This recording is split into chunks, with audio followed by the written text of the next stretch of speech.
এই কাহিনীটি মূলত মার্বেল কমপ্লেক্স দ্য নিউ মিউটেন্টস চলচ্চিত্রের গল্পের উপর ভিত্তি করে লেখা। এই চ্যানেলটি আমার নতুন, তাই আপনারা সাবস্ক্রাইব করে পাশে থাকুন। তো চলুন মূল গল্পে ফেরা যাক। গল্পের শুরুতে আমরা দেখি একটি স্কুলে হঠাৎ করে রহস্যময় স্মাইলিং ম্যান বা হাস্য উজ্জ্বল মুখধারী দানব দ্বারা আক্রান্ত হয়। দুজন ছাত্রছাত্রী এবং অন্য একজন অন্যদের মতো বাইরের দিকে দৌড়াতে থাকে, কিন্তু দুর্ভাগ্যবশত একটি মোড়ে পৌঁছাতে তারা আবারও দুটি স্মাইলি ম্যানের মুখোমুখি হয়। একটি স্মাইলি ম্যান ছেলেটিকে ধাক্কা দিয়ে সরিয়ে দেয় এবং মেয়েটিকে অপহরণ করার জন্য কাঁধে তুলে নেয়। মেয়েটি দেওয়ালে হাত দিয়ে প্রাণপণ বাধা দেওয়ার চেষ্টা করে, কিন্তু তাতে কোনো কাজ হয়নি। ছেলেটি সাহসের সাথে পাশ থেকে একটি অগ্নিবার্ফক যন্ত্র তুলে নিয়ে স্মাইলি ম্যানটিকে লক্ষ্য করে অনবরত আঘাত করতে থাকে। কয়েক দফা লড়াইয়ের পর সেই দানবটিকে মাটিতে ফেলে দিতে সক্ষম হয়, কিন্তু কিছুক্ষণের মধ্যে স্মাইলি ম্যানটি আবারও দাঁড়িয়ে ওঠে এবং তাদের ধাওয়া করে করিডোরের মাঝখানে কণ্ঠসা করে ফেলে। এই সংকটময় মুহূর্তে তারা মনে করে আসলে তারা মিউটেন্ট। ছেলেটি মেয়েটিকে সান্ত্বনা দিয়ে দ্রুত নিজের শক্তি ব্যবহার করতে বলে। এখন নিজেদের রক্ষা করে ফালানোর একমাত্র পথ হলো নিজেদের ক্ষমতা ব্যবহার করা। ছেলেটির শরীর কাঁপতে শুরু করে এবং শরীর থেকে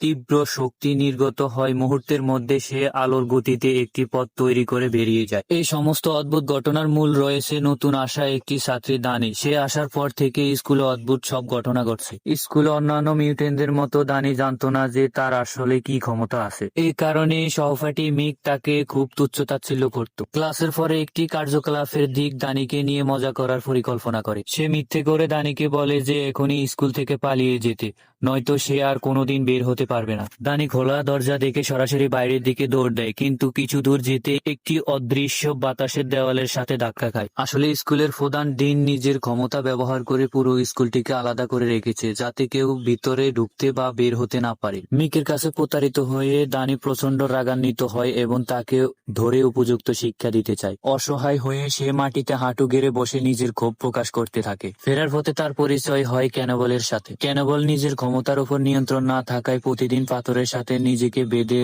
উড়ার অনুশীলন করে।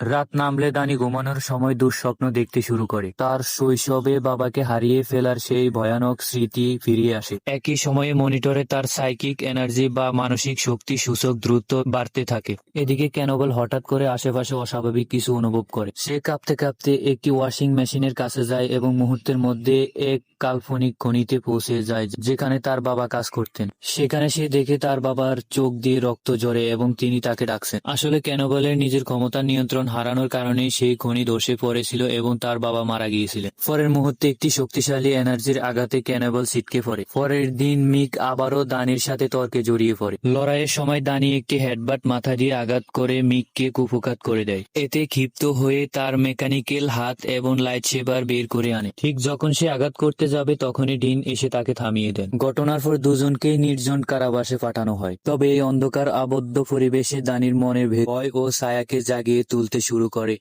এবং কাকতালীয়ভাবে তার প্রকৃত ক্ষমতাগুলো প্রকাশ পেতে থাকে।